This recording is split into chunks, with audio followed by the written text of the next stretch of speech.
Hey grade 6 students, I hope you're doing fine. We have reached week 7 of e-learning. This week our writing lesson is about poetry writing. In order to write a great piece of poetry, we should be familiar with poetry itself.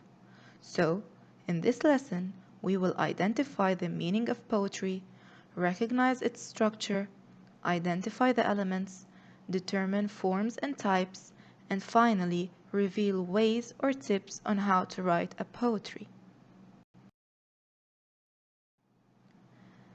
A poetry is a form of writing that uses language to express an emotion or idea. It attempts to share personal experience and feelings.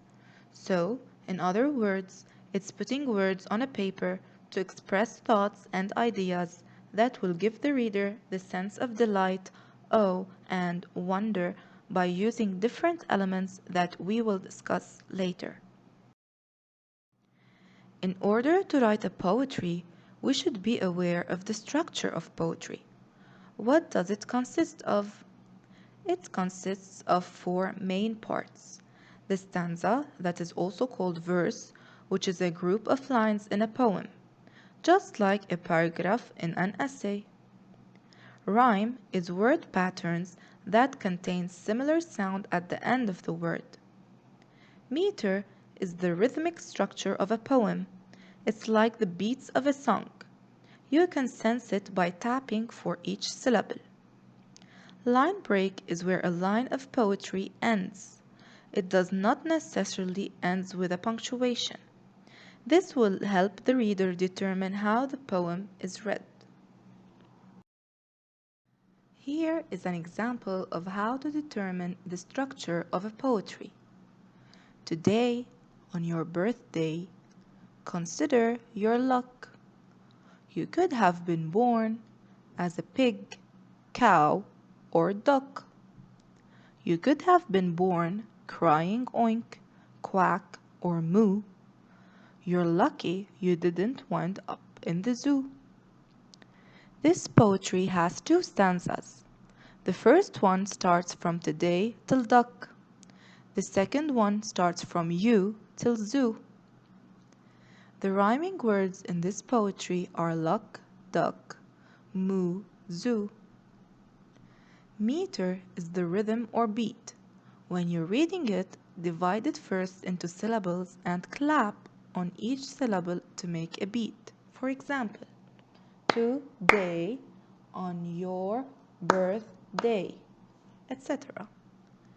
The line breaks are 8 in this poetry, as you can see at the end of each line. To write a poetry, you should include the following elements. 1.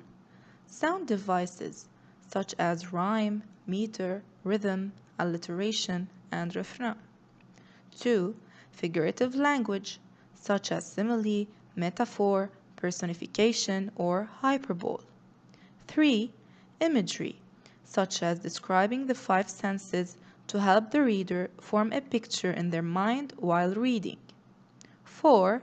Repetition. This element might not always be available, but if it is then considered an element. It helps to emphasize a feeling or idea, reinforce the overall message the writer wants to convey, and creates resonance and rhythmic patterns. So, poems are packed with these elements. Poems often hold more meaning with less words because these elements hold so much hidden information and the words are so precisely chosen. There are many forms and types of poetry, but we will focus on only 3 types. The rhyming poem that has rhyming patterns, acrostic poem that is created from a word, and a shape poem that is written in a certain shape. We will discuss each form separately in the coming lessons. There isn't really a certain way to write a poem, But there are certain characteristics that you should include that will create your poem. First, you have to decide on the type of poem you're going to write. Is it a rhyming, acrostic, or shape poem? Second, you have to decide on the theme, that is the message you want to convey to your reader. Third, think about the tone of your poem. Does it include happiness, sadness, strangeness? Is it comic, sarcastic, or humorous? Next, you should always include your feelings and emotions so it touches the reader in a certain way. Then, include all the elements we discussed before, the sound, figurative language, imagery, as well as the structure. You can also repeat some words or phrases to create rhythmic patterns and to reinforce your message.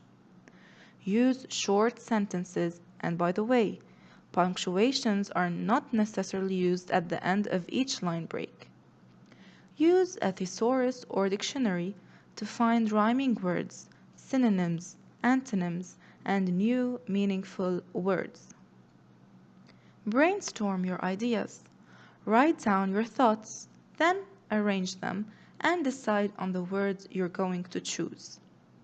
Most importantly, read as much poems as you can to get new ideas and to get familiar with the way of writing. In order to be able to write your own poetry later, you have to make sure that you're aware of the elements and structure you should include. That's why this week's task is to analyze a poem.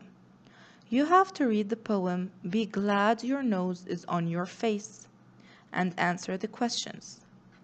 Don't forget to submit on time. Have a good week and stay safe.